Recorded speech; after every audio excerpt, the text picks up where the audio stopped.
Hello and welcome to Bharat Shakti.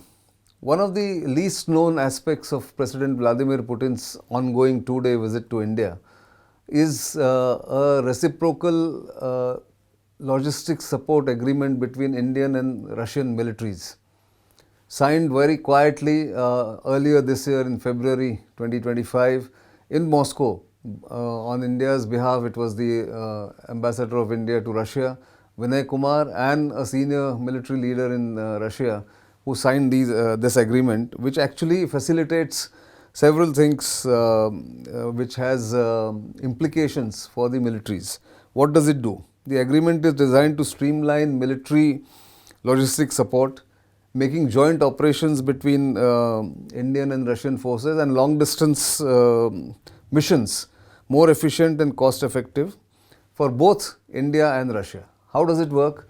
For instance, let's take an example. If Indian forces want to go and carry out an exercise in the Arctic region, the Northern Sea route, which is now becoming a preferred route for some of the countries because it is shorter, it is less crowded, all that. And India has an Arctic policy, by the way.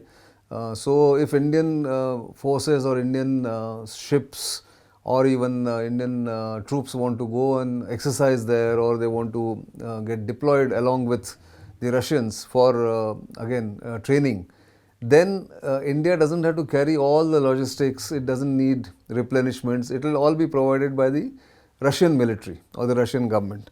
Something similar India can provide to Russia, which wants access to the Indian Ocean region. Russia, remember, doesn't have access to Indian Ocean region. It has access to the Pacific, it has access to the Atlantic, and of course the Arctic Sea, but it lacks direct access to the Indian Ocean region.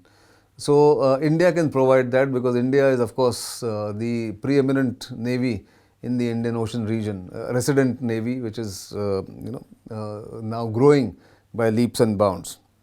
So some of the points that have come out about this RELOS or Reciprocal Logistics Support Agreement is that it will facilitate the replenishment of essential supplies, which includes fuel, ration, spare parts, enabling continuous uninterrupted military presence, if need be, of the two militaries on each other's bases or land.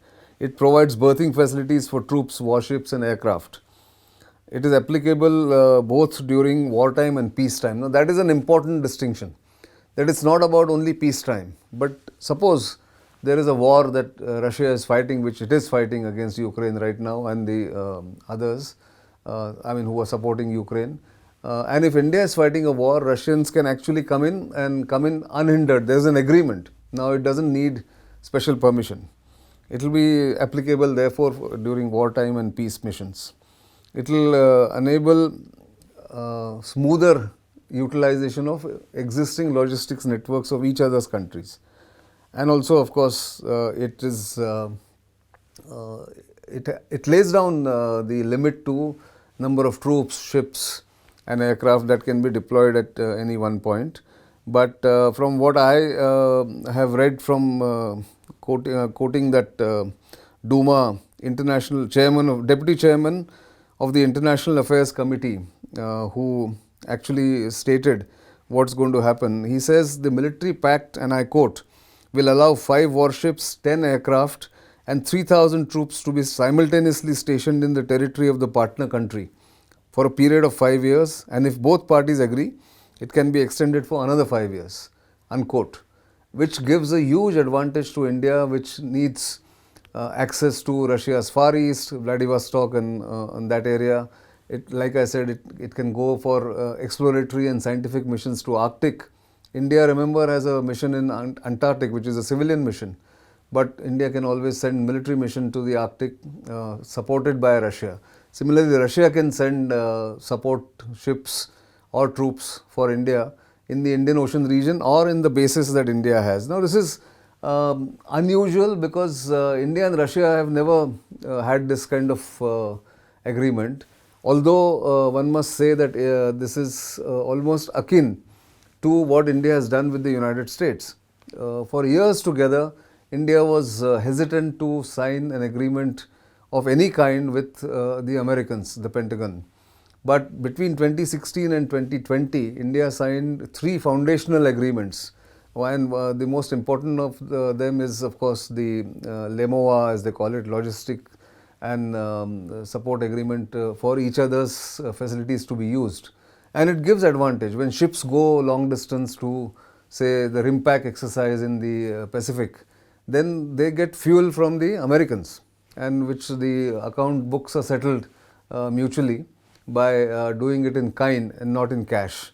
All kinds of arrangements are done, and it gives a huge advantage. It gives long legs, as they call it, long sea legs to the ships of the Indian Navy. Similarly, when Indian aircraft go for exercise in, say, Alaska, or Indian troops go to Alaska, they get support, logistic support, rations, fuel from the Americans. And when the Americans come to India or around Indian Ocean or in India for Yuddhabhyas or such similar joint exercises, they get logistic support from India. So these are arrangements that are being worked out between different nations. First time India and Russia have come to this arrangement, which I think is reciprocal and very beneficial to both the militaries. I think that's something I needed to highlight, and that's why this particular short program that I'm doing for the viewers of Bharat Shakti. That's all I have. Keep watching Bharat Shakti, and of course keep sending your comments and feedback on our YouTube channel, and I'll see you some other time again. For the time being, it's goodbye.